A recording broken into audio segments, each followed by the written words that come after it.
Welcome back to Week 3 of Prospect Basketball Weekly, sponsored by Buffalo Wild Wings. I'm your host, Paul Evers, and while maybe negative 20 outside, it feels like basketball season's heating up, and we are joined once again by Coach Carmodella. Coach, thanks for joining us. Nice to be back here with you, Paul. So since we last saw each other, you guys had one game. You played Buffalo Grove last Friday. It's a 49-46 victory. So first, some of your general thoughts on the game. Yeah, always nice to get back at home. We had to play our first 7 games on the road, most of those being at Viator, and so it was nice to come back to Gene Walker. The game was extremely intense. We had built a nice lead. We were at 40-25 going into the fourth quarter, and BG came out and hit just about everything they threw up in the fourth quarter and made it a very close game. But our guys steadied it, and we're good enough at the end to win it. And then speaking of that run at the end, what is your feelings about having control of the game most throughout, and then Buffalo Grove just comes out in the fourth quarter on fire and then makes it a close game in the end? Yeah, I think the big thing between, say, tournament games or non-conference games versus East games is once you get to East games, teams know each other extremely well. I think a lot of the players have known each other growing up. Most of the coaches have been going at each other for years and years, so we know each other's systems. And so for our guys to understand that no lead is really safe, I think it's just a good transition for us moving ahead into this next part of our season to remember that even when you've built up a nice lead, that you need to make sure to protect it and do the right things moving down the stretch. And then it was your first game without Tony. Mm-hmm.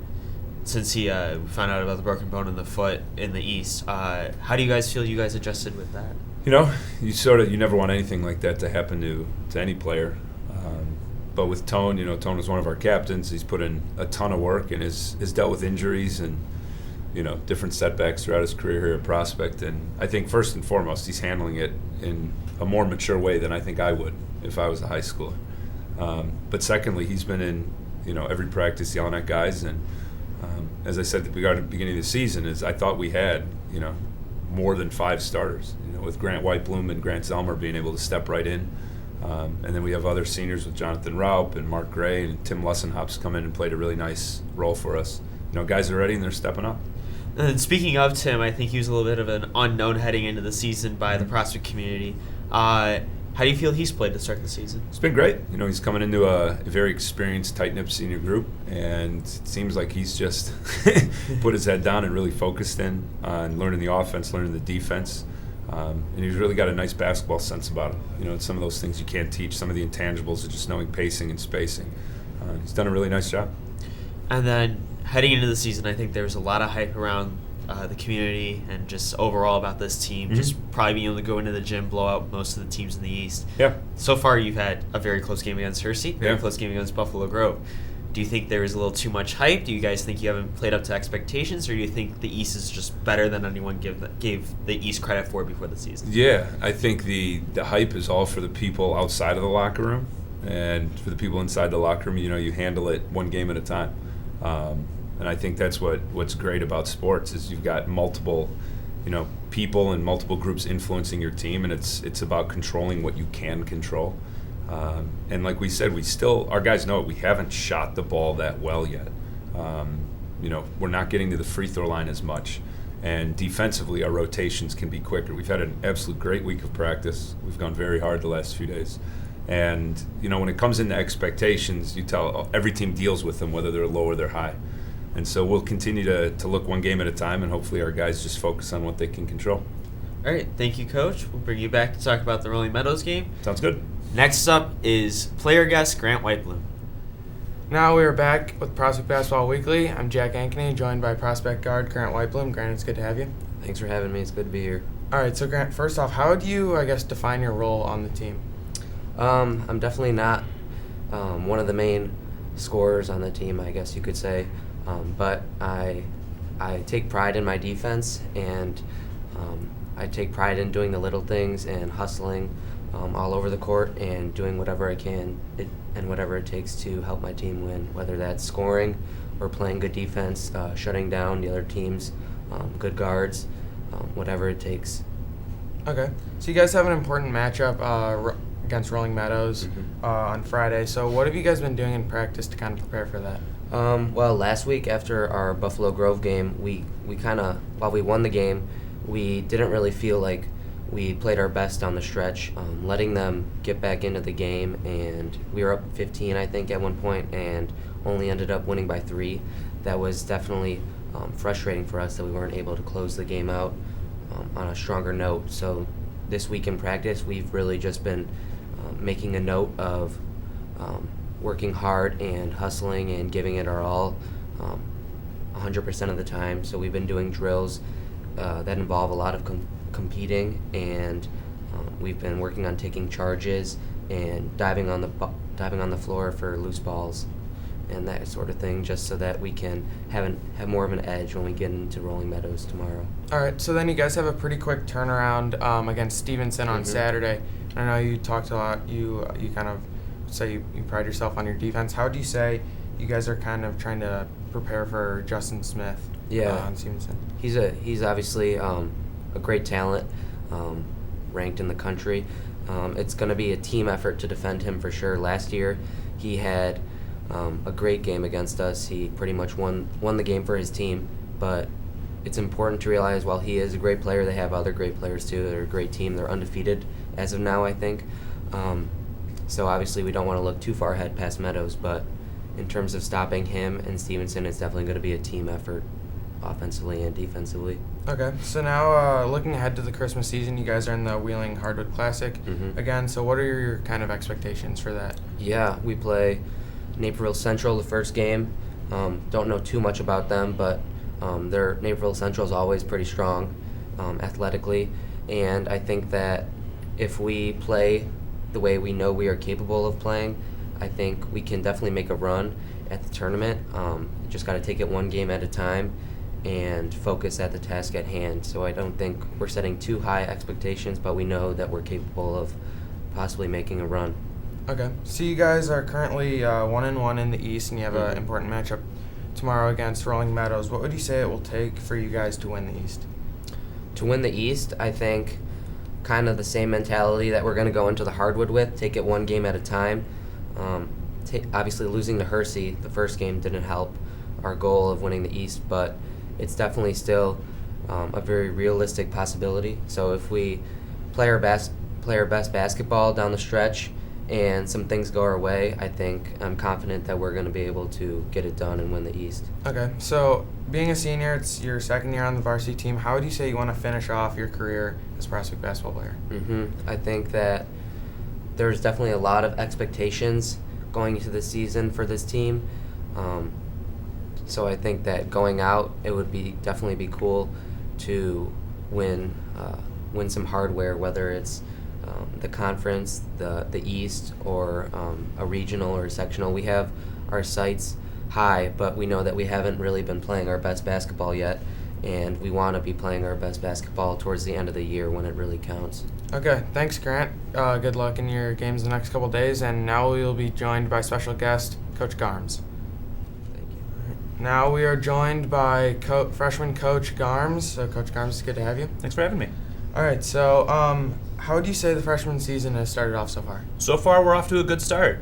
We only made our split about a couple of weeks ago, and both teams were off to a good start since we split into A and B. But went over to St. Viator for Thanksgiving and did well there, won that tournament, and now we're getting to play the East, and it's been a lot of fun so far. All right, so what would you say you're looking forward to most for the rest of the season, and how you're kind of trying to improve throughout the year or something like that? Well, so that's it, right? It's the improvement. For our level, we're really looking to give these players a base to go on to the next levels of our program. So we start with a lot of kids, and we're trying to see who can grow the most over the season. And it's fun to see, especially after break, the jumps that a lot of kids make from tryouts to January and February, and by the end of the year, it feels like we have a bunch of different kids, and it's fun to see where they end up from where they started, and that's definitely the most fun for me. Okay, so you kind of said trying to prepare them for higher levels. Would you say there's anything specific in terms of drills or maybe plays you run that you try to achieve that? Well, it's not necessarily plays or anything. It's really developing habits. We're lucky enough that a lot of our kids come in prepared for high school basketball, coming from junior high. And we're really just trying to reinforce a lot of good habits so that they can recognize the right plays and the smart plays. And the more repetition we can get in practice and building those habits, it goes a long way. And some days it just clicks and they look a lot better just from making smarter, easier plays. And so seeing that happen is enjoyable. Okay. What would you say are some main values or messages that you try to instill in the freshmen? Well, it's definitely all about team, right? So a lot of these kids have come in. They've come in from a lot of different middle schools. A lot of them have been the best player or one of the best players on a team before they get to high school. And then you come to school and there's 2,000 kids here and there's 500 kids in your graduating class, and it's time to buy into a team first mentality. And a lot of kids have to learn that maybe they're not going to be the best player now that they're in high school while they were in junior high, and they've got to learn to play for each other and play as a team. Okay. How would you say that I guess you see the freshmen kind of adjust to that mentality? Really, it shows itself most on the offensive side when they stop dribbling so much and start looking for their teammates. Just even recently, how frequently they make an extra pass, right? Instead of looking to put their head down and get to the basket, or on defense, if they're willing to leave their guy to help a teammate and stop the ball, right? And they lose that idea of, well, that's not my man, right? And so when they start looking for their teammates on offense and helping their teammates on defense, it's really showing itself. Okay. So looking ahead for the rest of the year, what would you say is your main goal or something that you're trying to achieve? Well, for us, it really is about developing players. Obviously, winning makes things a lot more fun for everybody. But if we're not developing the players, then we're not doing our jobs. If they're not ready to be sophomores next year, then that's not a great move on our part, right? So we've got to get them ready for the speed and the strength of the next level, And so whether that's practicing against sophomores every now and again, just to see hey, this is the next step. This is where you need to be. Our goal is really all about player development. Okay, thank you, Coach Garms. And now Paul will be back to talk to Coach Camardella about the next upcoming games. Thanks. Welcome back to Week 3 of Prospect Basketball Weekly, sponsored by Buffalo Wild Wings. Once again, I'm your host, Paul Evers, and I am joined once again by Coach Camardella. Coach, thanks for joining us once again. Yep. So, Friday night's game against Rolling Meadows. You guys are going on the road for your last East game before winter break. Yep. What do you think are going to be the keys to this game? Well, big thing is, Rolling Meadows plays a very different system than a lot of the other teams we play. They've shown thus far they'll play a 1-2-2 ball press, which we saw a little bit against Highland Park when we played at the Thanksgiving tournament. And they drop into a very unique style of zone. They'll show you different looks and they'll trap you in different areas. And so we've been trying to take our guys through, some of the looks they might see come Friday night. And speaking of those different defensive looks, how important will it be to keep control of the ball on Friday night? That'll be the thing is our ability to control pace in this game, I think, is the ultimate key. Meadows in their last game, obviously, they've got some shooters they lost at the buzzer at home to Wheeling, with one of their best players getting hurt within the first few minutes of the game. And so it showed their team has a lot of resiliency. They bounced back and took the game all the way to the edge, and then Wheeling threw it in. They had an alley-oop at the buzzer to win, which it's hard for any team, but, you coach or play long enough, it's going to happen to everybody.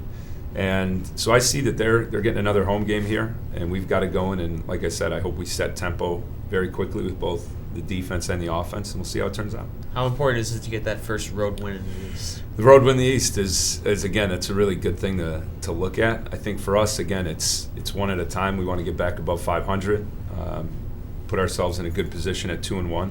Heading into Christmas break, we won't have an East game here now for about, 2-3 weeks. So it's really important to leave ourselves in good place, moving into 2017. And then moving into Saturday's game against Stevenson, I think one of the big talks about that game is Stevenson star Justin Smith, who is committed to IU. Yep. How do you guys handle the game when you're playing against a player like him that can dunk the ball, do everything? He's just an absolute superstar in the game. Yeah, he's definitely one of the best players I think that we've played against in my entire career here. We know the Stevenson staff very well. We've been working Camp Horseshoe, which is a camp for junior high kids going all the way back to 2004. And so we've been able to sort of watch Justin come up, and he's put in the work. And last year here when we hosted him, I think he put up 35 and just had a highlight reel of a game. And I think a lot of our returners remember that. and he is that type of talent, and I'll tell our guys very openly he's even better than that now. But we're not just going to guard him with one guy. We're going to be bringing help from a lot of different places. And, he's not a point guard, so he can affect the game in a lot of different ways. You have to be more mindful of him because a lot of times in basketball, guys will be looking at the ball, not realizing where some of the other players are. So being mindful of where Justin is off the ball, especially on the defensive end, it's going to be a big key to the game. What are your expectations for this game? For that game is, as we've said, controlling what we can control. I think ball movement for us will be big. Stevenson rotates as quickly and very hard whenever the ball moves. You'll notice it if you're at the game. Their base defense, their low rotation. Very rarely do you get to the rim in the half court against Stevenson. So we've got to move the ball well on the perimeter. We've got to rebound the ball. I think those two things is, not having live ball turnovers, not giving up second chance opportunities to them on the glass. And then looking a little bit farther ahead, we have the Wheeling Hardwood Classic over break. The brackets were just released yesterday. What are you looking for in that tournament? What kind of tournament are you expecting for you guys? We said it. We haven't been to the championship since 2009. We've only been to the championship one other time since then, and Prospect in 40-some years of playing in the Hardwoods never won it. So each year we go into it. You got to win 4 games in a row. It's a very hard feat for anybody to do. But you do take one at a time. We have a good opponent in Naperville Central in game 1, and then Glenbrook South Waukegan would be the next game. And so you've got 3 very solid suburban programs in order to get to the Final Four. So we've got our work cut out for us. But I think setting the tone this Friday at Meadows will carry us through hopefully the last few games of 2016. All right, Coach. Thanks for joining us once again. Yep. Thank you to all our other guests. I'm Paul Evers, and this has been Week 3 of Prospect Basketball Weekly. We will see you after the holiday season. Enjoy your holidays.